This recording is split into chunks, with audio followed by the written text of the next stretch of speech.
Direction la Corée du Sud, cette semaine, lorsque la petite amie de Kang disparaît, les enquêteurs trouvent ça bizarre.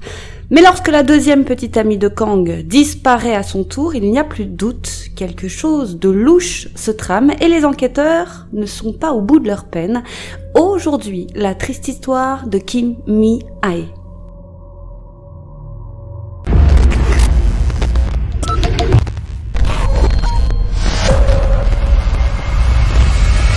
Comme toujours, n'hésitez pas à nous lâcher un petit like et à vous abonner à la chaîne si ce n'est pas déjà fait. Kim Mi-ae, 32 ans, travaillait en tant qu'enseignante dans une école primaire de Cheonan. Elle avait dit à son entourage qu'elle allait déménager aux États-Unis le 19 février 2005, mais chose étonnante, elle avait donné à chacun de ses proches des versions différentes quant aux raisons de son départ. À ses collègues, elle a dit qu'elle ne partait pas seule, mais accompagnée. Elle a ainsi expliqué avoir rencontré un homme coréen-américain à l'église. Selon elle, ils devaient partir ensemble aux États-Unis et se marier là-bas. À ses amis, autre discours, elle a dit qu'elle allait vivre chez un membre de sa famille qui résidait aux États-Unis et qui était pasteur. Quant à sa famille, Kim a expliqué avoir trouvé un emploi d'enseignante aux États-Unis. Alors certes, les raisons invoquées étaient différentes, mais une information ne différait pas, la date de son départ. Elle était censée partir le 19 février 2005 à 10h. Après avoir posé sa démission, Kim a vendu sa maison. Le jour de son départ pour les États-Unis, elle a appelé des membres de sa famille pour leur dire que son voyage s'était bien passé et qu'elle était bien arrivée aux États-Unis. Mais ce sera là la dernière fois qu'elle entrera en contact avec eux. Pendant longtemps, la famille de Kim reste sans nouvelles d'elle. Ils ne s'inquiètent pas plus que ça, persuadés que si elle ne les a pas contactés, c'est parce qu'elle avait trop à faire avec ce déménagement. Mais voilà que 7 mois après son départ, sa famille reçoit enfin une lettre, et une lettre très étrange. Dans cette lettre, Kim explique qu'elle n'a pas pu leur donner de nouvelles parce qu'elle était très occupée par son installation aux États-Unis. Elle explique également qu'à son arrivée aux États-Unis, elle s'est installée à Los Angeles où elle a occupé un emploi d'enseignante, puis qu'elle a déménagé à New York après avoir trouvé un emploi mieux rémunéré dans un cabinet d'avocats. Dans cette lettre, elle décrit en détail le poste qu'elle occupe dans ce fameux cabinet et ajoute que son employeur est très strict concernant la sécurité des informations de ses clients. Pour cette raison, elle explique qu'il lui est strictement interdit de correspondre avec des personnes étrangères à l'entreprise et que c'est donc pour ça qu'elle n'a pas pu les contacter depuis son arrivée aux États-Unis et qu'il lui sera difficile de les contacter à l'avenir. Donc en réalité, et vous l'aurez compris, cette lettre semble vouloir dire « Ne cherchez pas à me contacter ». La chose la plus étrange est que bien qu'elle donne de nombreux détails sur le poste qu'elle occupe dans ce cabinet, à aucun moment elle ne donne le nom de ce cabinet. De plus, sa famille trouve étrange que la lettre ait été tapée par ordinateur et donc à cause de ça, il n'y a aucun moyen de vérifier que c'est bien Kim qui l'a rédigé cette lettre. Or, Kim aimait beaucoup lire et beaucoup écrire. Ses proches ne comprennent donc pas pourquoi elle ne leur a pas envoyé de lettres manuscrites. Plus étrange encore, la lettre est truffée de fautes d'espace et de grammaire, ce qui est particulièrement étrange compte tenu du fait que Kim, je vous le rappelle, est enseignante. Ce n'est absolument pas son genre de faire ce genre de fautes. Elle a en principe une maîtrise parfaite de la langue. Enfin, la chose la plus perturbante, c'est qu'alors que Kim était censée être aux États-Unis, la lettre que sa famille a reçue n'a pas été envoyée par courrier international. Elle a été postée d'un bureau de poste de Cheonan dans la province de Tangjeon en Corée du Sud. À ce moment, la famille de Kim, particulièrement inquiète, décide qu'il est temps de déclarer sa disparition à la police. Malheureusement, nous sommes alors en janvier 2006 et 1 an s'est presque écoulé depuis son départ supposé aux États-Unis. On est bien loin des premières 48 heures cruciales dans les cas de disparition. Et voilà que peu de temps après cette lettre, la sœur de Kim reçoit un appel étrange passé d'un numéro masqué. À l'autre bout du fil, il y a un homme qui affirme être un collègue de sa sœur et il lui annonce que Kim est censé bientôt déménager en Turquie. Il lui explique qu'il est actuellement en Corée du Sud et qu'à la demande de Kim, il a acheté pour leur mère un réfrigérateur à kimchi d'une valeur de 677 $. Il leur demande alors d'aller récupérer ce réfrigérateur qui se trouve dans un magasin situé à proximité de chez elle.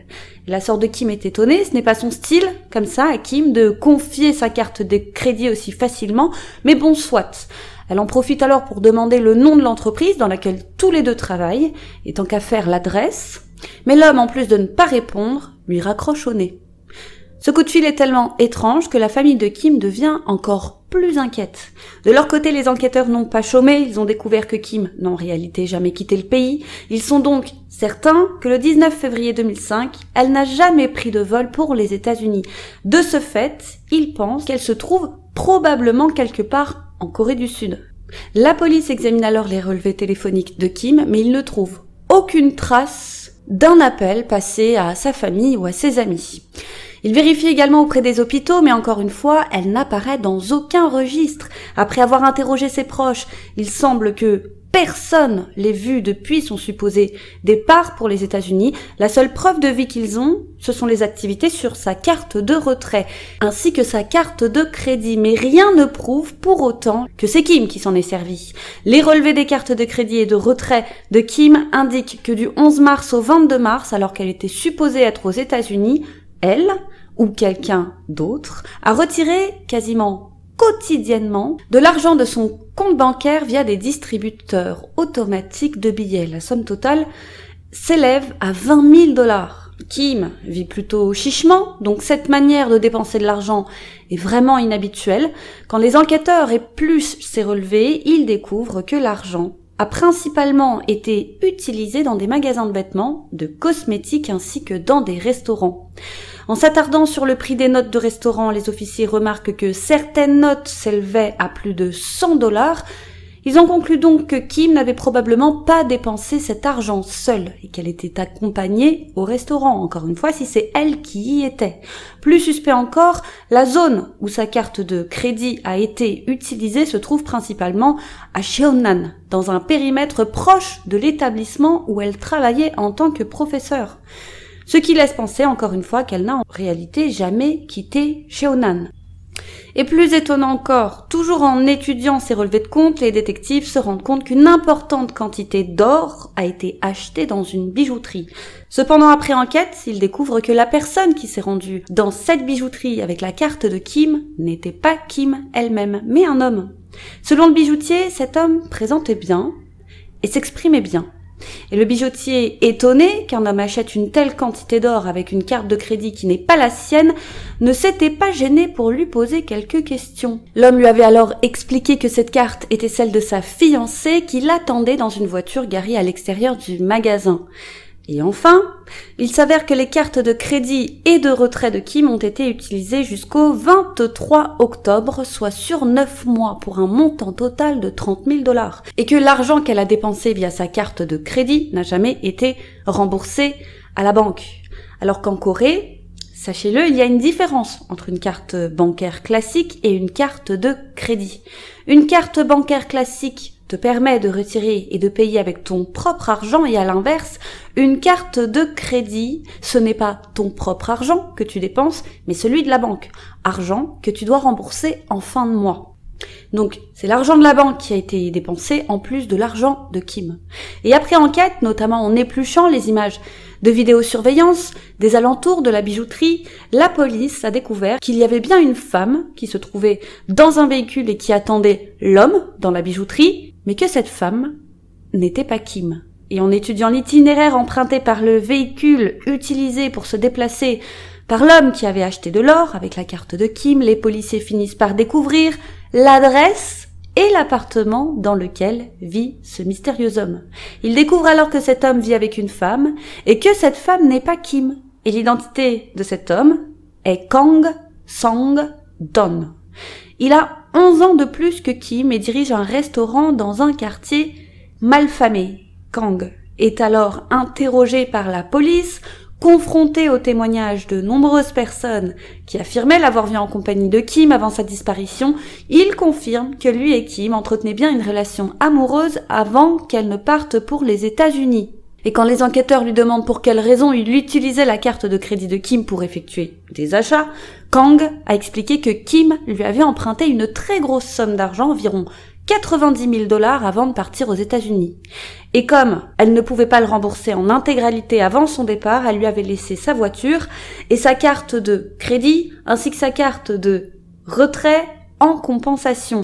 Et après enquête, il sera avéré que non, Kim ne lui a jamais emprunté une telle somme, il n'y en avait en tout cas aucune trace. Les enquêteurs découvriront également qu'en avril 2005, soit 2 mois après la disparition de Kim, c'est Kang qui avait appelé la compagnie du câble afin de faire couper le service téléphonique dans l'appartement de Kim, et que ce coup de fil avait été passé d'une cabine téléphonique. Ayant retrouvé l'enregistrement de l'appel, les enquêteurs ont l'idée de le faire écouter à la sœur de Kim. Et elle est catégorique pour elle, la voix de cet homme est identique à celle de l'homme qu'il avait appelé pour lui demander d'aller récupérer le réfrigérateur à Kimchi. À partir de ce moment, les officiers sont persuadés que Kang est responsable de la disparition de Kim et qu'il est la personne qui a envoyé l'étrange lettre à sa famille afin de les dissuader de déclarer sa disparition aux autorités. Malheureusement, sans preuve physique ne pouvant le relier à sa disparition, les policiers n'ont pas d'autre choix que de laisser Kang libre. Et accrochez-vous bien parce qu'à partir de ce moment, les choses deviennent assez difficiles à suivre. Vous vous souvenez de la femme qui attendait dans la voiture alors que Kang achetait de l'or et qui est aussi celle, sachez-le, qui vivait avec lui? Eh bien, elle est finalement identifiée. Son nom est Yang Ji-young. Alors faites attention de bien différencier Kang, le petit ami, de Yang, la nouvelle petite amie. À l'époque, elle était âgée de 30 ans. C'était donc la nouvelle petite amie de Kang. Elle sortait avec lui alors que Kim était porté disparu. Eh bien, les enquêteurs découvrent que le frère aîné de cette femme, Yang, n'est autre que l'ex-mari de Kim, puisque Kim, oui, avait été mariée par le passé. Sur cette photo, on peut voir Kim le jour de son mariage, en robe blanche, avec à son bras le frère de Yang, qui est donc la femme dans la voiture. Ce qui veut dire que Kim et Yang se connaissaient. Elles avaient fait partie de la même famille par le passé. Étrange coïncidence. Et ce n'est pas tout. Le frère aîné de Yang était un très bon ami de Kang. Et les deux hommes se connaissaient depuis longtemps, ce qui veut dire que Kang était donc sorti avec l'ex-femme du frère de Yang après leur divorce. En d'autres termes, Kang était donc sorti avec Kim, qui est l'ex-femme du frère de sa petite amie actuelle. Encore plus perturbant, alors que Yang est en couple avec Kang, elle a dit à ses amis qu'elle allait quitter la Corée du Sud très prochainement pour déménager en Chine afin d'apprendre le mandarin. Et cette Yang disparaît à son tour en septembre 2006, dans les mêmes circonstances que Kim. Elle doit partir s'installer à l'étranger et s'évapore, ne laissant aucune trace. Ce sont donc les deux petites amies de Kang qui sont portées disparues. C'est plus qu'étrange pour les enquêteurs, c'est louche. Et pour eux, ils trouveront peut-être Kim s'ils trouvent Yang. Quoi qu'il en soit, les deux cas sont étroitement liés. Ils se penchent alors sur la disparition de Yang et là encore, ils ne trouvent aucune preuve qu'elle ait quitté le pays pour se rendre en Chine. Et ils apprennent que 5 mois après sa disparition, lorsque le bail de son appartement de location avait pris fin, la personne qui avait demandé au propriétaire la restitution de la caution n'était autre que Kang Yoon, alors âgée de 70 ans, qui n'est autre que la mère de Kang. Décidément, tout converge vers ce Kang. Et pour quelle raison c'est sa mère qui aurait demandé la caution de Yang? Bizarre. Et le mystère s'épaissit lorsque le frère aîné de Yang, qui n'est autre que l'ex-mari de Kim, je vous ai prévenu, c'est difficile, il a affirmé que sa sœur aurait contacté leur père à plusieurs reprises pendant 1 à 2 ans après qu'elle ait déménagé soi-disant en Chine, en d'autres termes alors qu'elle était portée disparue. Donc en filigrane, le frère de Yang dit au policier que non, sa sœur n'a pas disparu. Cette déclaration va en étonner plus d'un. Après tout, il sait que la police recherche sa sœur, qu'elle est portée disparue, qu'elle ne donne plus signe de vie, et que les enquêteurs n'ont trouvé aucun document prouvant qu'elle ait bien quitté le pays. C'est comme s'il protégeait Kang, celui vers qui, encore une fois, tout converge. Il le protégerait au détriment de sa propre sœur? Bizarre. Et si au contraire, la famille de Yang, dont son frère aîné, ne faisait tout ça que pour, au contraire, la protéger, parce que peut-être qu'elle serait liée à la disparition de Kim, qu'elle en serait en partie responsable. Et donc, que peut-être que la famille de Yang est elle aussi dans le coup. À ce stade, les enquêteurs voient flou. Suite à tout ça, la police va s'intéresser de près à l'homme vers qui tout converge, Kang, et qui plus est à sa famille. C'est à ce moment que Kang, pris de panique, a échangé avec l'aide de sa mère les lingots d'or qu'il avait achetés avec la carte de Kim. C'est sa mère qui a encaissé l'argent.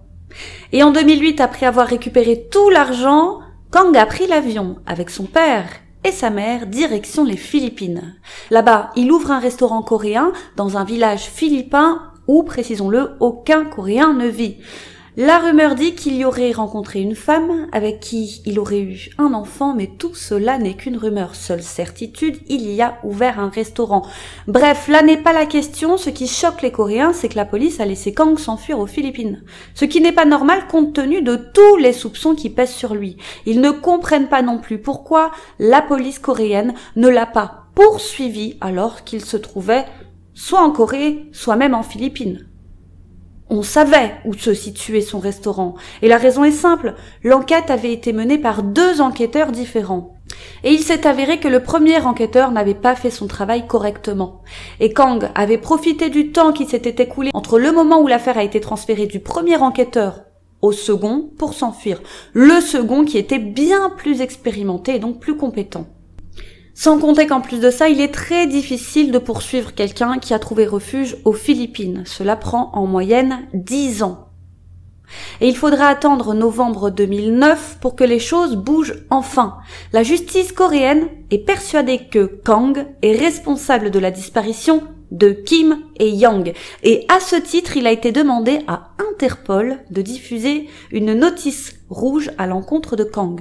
Une notice rouge est un message d'alerte international diffusé par Interpol qui informe ses pays membres qu'un mandat d'arrêt a été délivré à l'encontre d'un individu par une autorité judiciaire, qui demande sa localisation et son arrestation afin qu'il soit extradé. Fini, on ne rigole plus. Mais malheureusement, il est déjà trop tard pour localiser Kang, qui entre-temps a pris la poudre d'escampette. Il a ainsi fermé son restaurant et s'est enfui avec sa famille. Il a disparu sans laisser de traces et personne ne sait où il se trouve. Encore aujourd'hui, il est porté disparu. On pense qu'il n'a pas quitté les Philippines et il est vrai qu'il est très difficile de retrouver un criminel international qui se cacherait aux Philippines. Et malheureusement, cela fait maintenant 16 ans que Kim a disparu. Pendant toutes ces années, elle n'a jamais contacté ni sa famille ni ses amis. Et comme elle n'a jamais reçu de soins médicaux pendant toutes ces années, les enquêteurs pensent qu'elle n'est probablement plus parmi nous. Compte tenu du fait que les protagonistes de cette affaire se connaissaient et étaient proches, il est très difficile à ce jour de déterminer qui est vraiment une victime et qui est un coupable dans cette histoire. Pour cette raison, plusieurs théories ont émergé. Nous allons toutes vous les exposer pour que vous puissiez vous faire votre propre avis sur cette affaire. Déjà, plusieurs d'entre vous doivent se demander si Yang est réapparue. Eh bien non, elle aussi est toujours portée disparue depuis une quinzaine d'années. Or, beaucoup pensent qu'elle n'est peut-être pas aussi innocente qu'elle en a l'air. Peut-être qu'elle a été la complice de Kang et que tous les deux, ensemble, ont fait quelque chose à Kim pour s'emparer de son argent. Yang aurait donc disparu volontairement et sa famille mentirait en affirmant qu'ils avaient reçu plusieurs appels de sa part pendant 1 ou 2 ans après sa disparition dans le but de la protéger. Et dans le but également que les enquêteurs cessent de la chercher.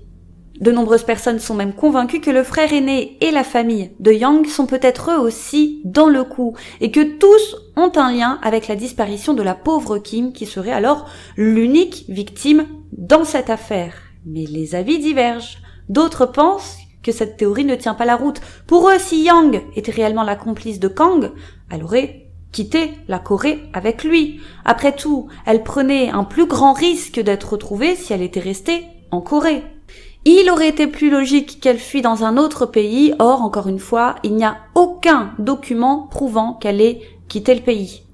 La seconde théorie est que Kang et Yang sont bien complices. Ils se seraient débarrassés de Kim ensemble pour s'emparer de son argent.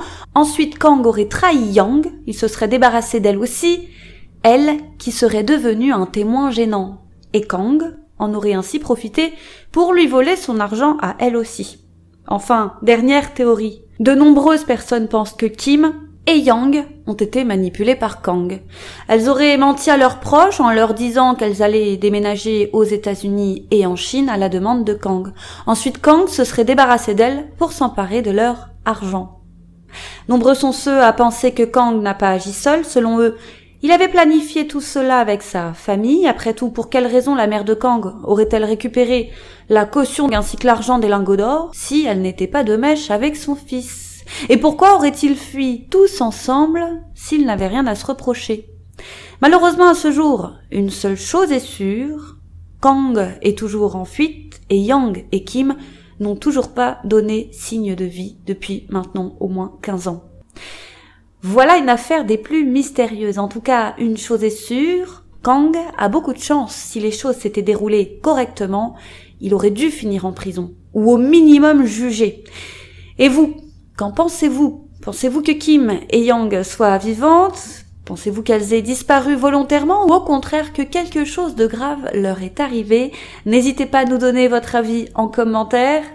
N'hésitez pas à liker la vidéo si elle vous a plu. N'hésitez pas également à nous suivre sur notre Instagram les YouCrim Sisters, à faire un tour sur notre Tipeee. Quant à moi, je vous dis à très vite sur YouCrim pour une autre triste histoire.